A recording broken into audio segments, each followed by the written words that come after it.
We haven't had a good Bible movie in a long time. Remember the good old days when you had Salome working her way down from her fourth to her fifth veil, or Moses parting the Red Sea and then waving to Cecil B. DeMille on the mountaintop?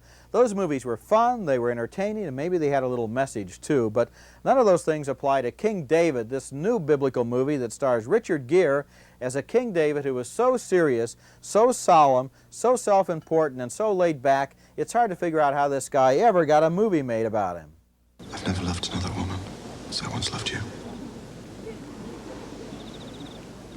If you truly cared for me, you would let me go home to the man that I love.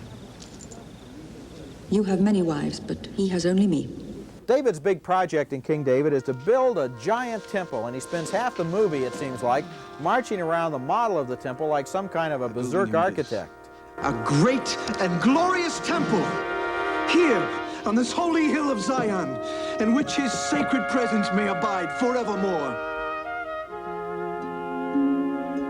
Is there a man among you? Indeed, is there a man in this nation who would not gladly give 1/10 of his God-given wealth to such an endeavor? For some reason, Bible movies never spend as much time on prayer as they do on seduction, romance, love, and betrayal. And here's David with his future lover, Bathsheba.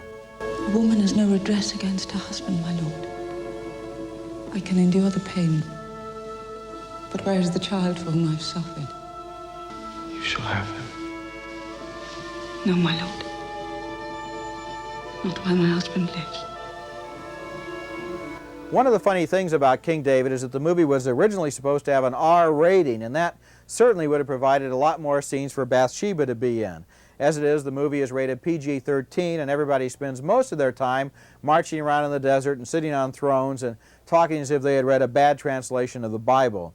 This movie does such a bad job of convincing me of King David's importance as a great historical character that by the end of the film, thanks to Richard Gere and his really laid-back performance, I would have been surprised if David had even made it to Justice of the Peace. I give the movie 1 star, and I'm Roger Ebert.